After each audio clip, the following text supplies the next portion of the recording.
Assalamualaikum warahmatullahi wabarakatuh. Selamat pagi sobat trader semuanya dimanapun saat ini Anda berada. Jumpa lagi di channel Wijaya Trading pada hari ini, hari Jumat 14 April 2023. Di akhir pekan kali ini kita langsung melihat di emas, kemudian di time frame yang besar. Kalau kita amati pergerakan dari hari ke hari, dari beberapa hari terakhir, emas menunjukkan kecenderungan yang kuat sehingga mendekati titik puncaknya, mendekati harga tertinggi dari beberapa tahun terakhir, bahkan sejak tahun 99 ya. Ini sudah hampir mendekati harga tertingginya. Sekarang sudah berada di 2042 ya. Tentu harga ini sangat tinggi dan cukup berpotensi nanti ada koreksi di sana. Namun demikian dari sisi teknikal belum ada tanda-tanda akan adanya seller yang muncul dengan kuat. Belum ada tanda-tanda market akan berbalik. Sementara masih mengindikasikan pergerakan bullish yang masih kuat. Bisa jadi nanti mendekati titik puncaknya ya. Bisa jadi nanti mendekati di 2070-an atau 2060-an. Disitulah akan mulai terjadi banyak penolakan, mulai terjadi banyaknya kekuatan yang mulai berkurang di sana ya. Tentu sekali lagi kita nanti akan melakukan update di area yang mendekati ini ya, di area yang mendekati level psikologisnya. Kalau kita lihat juga di time frame daily ya, satu hari kemarin menunjukkan pergerakan yang sangat signifikan dengan momentum bullishnya. Itu artinya kekuatan bullish sangat besar di sana. Tapi diingat di atas ada penolakan walaupun tidak banyak, maka ini menjadi pertanda hadirnya kekuatan seller yang perlu kita waspadai. Meskipun didominasi oleh hijau, tapi tentu harus kita nanti melihat perkembangan berikutnya. Apakah ada penolakan seller yang lebih berat atau lebih besar? Kita nanti akan update berikutnya. Nah, untuk mengetahui lebih jauh trigger yang bisa kita jadikan sebagai dasar untuk entry, untuk mengetahui lebih jauh petunjuk market ini mau lanjut naik atau turun, kita nanti lihat di time frame yang lebih kecil, lebih bawah ya. Kita langsung di M15.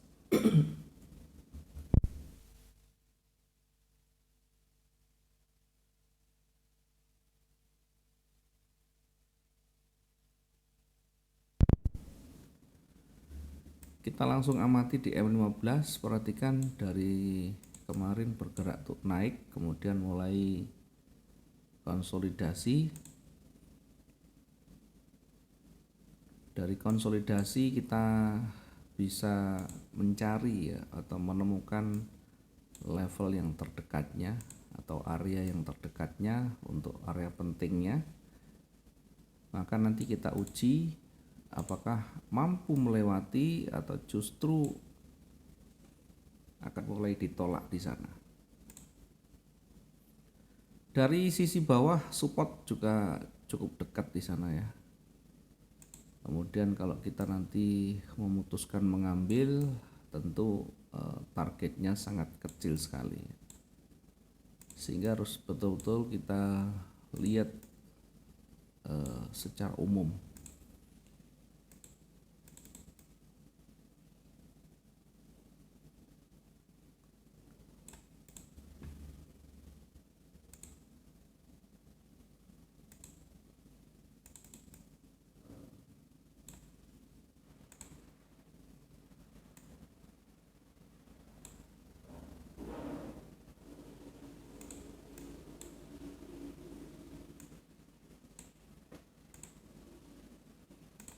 Kita coba untuk memetakan dulu ya, memetakan dulu dengan menarik area-area pentingnya dulu sehingga kita nanti mudah untuk menempatkan posisi kita. Kita kembali ke time frame yang kecil.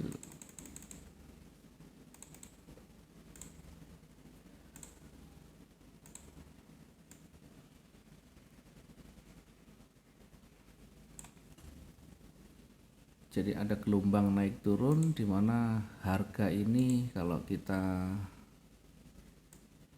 tarik naik turunnya akan berada di area yang sama atau datar. Ini koreksi, kemudian turun lagi, kemudian naik lagi. Ya, sekarang posisi berada di area yang cukup penting di sana, sehingga kita menunggu kemampuan untuk bergerak. Apakah nanti akan mampu bergerak turun melewati ini atau justru akan melewati yang di atas. Nah, kita akan ilustrasikan seperti ini. Ketika turun akan diuji di area levelnya atau retest di sini. Kemudian kalau tidak mampu berlanjut ke bawah, nanti dia akan kembali naik. Untuk kembali naik kita akan tempatkan posisi buy kita di situ ya. Kita akan menempatkan posisi buy kita di situ. 2044. Nah, sementara kita akan mentargetkan 2044.51 ini ya.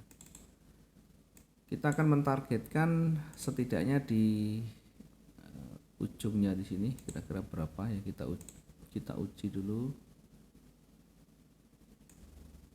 Oke, sekitar 400 ya. Jadi ini cukup untuk satu kali transaksi. Target 1 kita tempatkan di 2048. Kemudian target yang kedua kita tempatkan di atasnya lagi yang tidak terlalu jauh.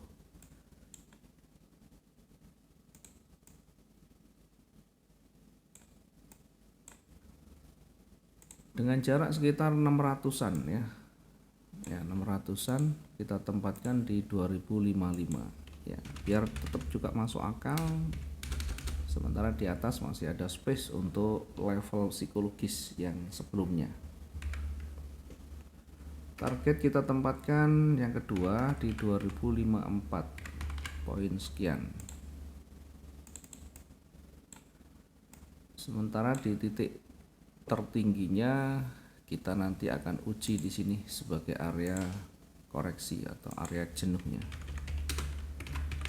Area jenuhnya di 2026. 2067 maksud saya. Oke. Kemudian kita geser lagi.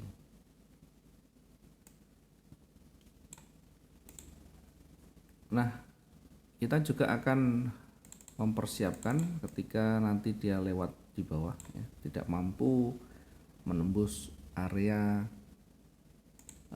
level di atas ya, tidak mampu menembus di 2043, maka ada potensi memantul kembali, akan diuji di area 2040, kemudian selanjutnya di 2037. Karena ini cukup berdekatan, maka kita akan mengambil posisi yang agak menjauh.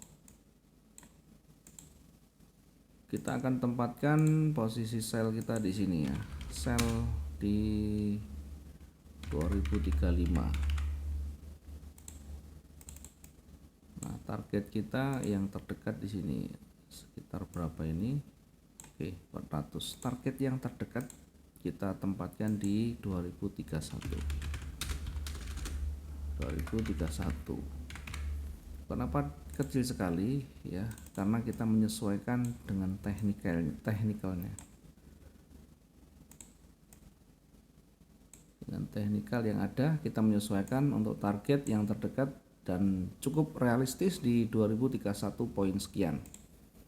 Kemudian selanjutnya kita tempatkan untuk target berikutnya itu di berapa ini ya, 2024 ya, sekitar 600. Oke, ini target yang kedua di sini 2024 poin sekian ya, masih berada di angka 2000-an karena sudah cukup tinggi, maka masih akan berada di kisaran 2000-an. Kemudian melihat dari satu hari kemarin ya, apakah akan mampu untuk hari ini ya, tentu kita akan nanti ikuti satu persatu. Kita tidak menggunakan satu hari dulu, kita akan gunakan yang pendek dulu ya. Mengingat hari ini nanti masih ada news setengah 8 dan jam 9 malam yang cukup berdampak, sehingga berpotensi dengan range yang lebih besar ya, mungkin seperti yang hari kemarin ya, atau bisa juga lebih ya. Bahkan ketika menggunakan di beberapa hari terakhir, 2 hari terakhir, range-nya bisa mendekati di 2016 atau paling tidak mendekati, ada di sini banyak penolakan, mendekati 2018 ya. Nanti selanjutnya kita akan update setelah ada harga yang berpengaruh signifikan ya, tentunya. Nah, sementara yang posisi naik tidak beda jauh dari yang sudah kita siapkan di sana, di kisaran 2067 berada di titik jenuhnya. Ya, yang bawah tadi karena cukup jauh, kita akan dekatkan dulu yang di sini. Jadi ini kita akan lihat sebagai area jenuhnya nanti ketika dia turun di 2005.41 ya. Sekali lagi, market ketika akan bergerak kuat ke atas atau ke bawah akan selalu meninggalkan jejak di sana, sehingga kita bisa nanti melihat ya, jejaknya itu lebih dominan kemana. Candle terakhir yang terbentuk, harga yang terbentuk itu lebih condong kemana, lebih kuat kemana, nanti akan ketemu setelah punya pengaruh signifikan terhadap pergerakan candle-candle sebelumnya ya, setidaknya akan melewati level-level pentingnya. Dari situ nanti kita bisa lihat di area penting itu adakah petunjuk untuk dia berlanjut ataukah akan berbalik ya. Nanti di situ kita bisa amati, bisa kita lihat polanya, bisa kita lihat dari sisi karakternya, dan dari sisi visual nanti kita akan bisa lihat. Mudah-mudahan bisa bermanfaat yang bisa kita sampaikan untuk pagi hari ini. Kita nanti update berikutnya kalau ada pergerakan-pergerakan yang mempengaruhi harga sebelumnya yang cukup signifikan. Kemudian kita akan lakukan mapping ulang ya, sehingga kita tidak kehilangan dan ketinggalan momentumnya. Terima kasih, selamat pagi, assalamualaikum warahmatullahi wabarakatuh, salam profit 2 arah.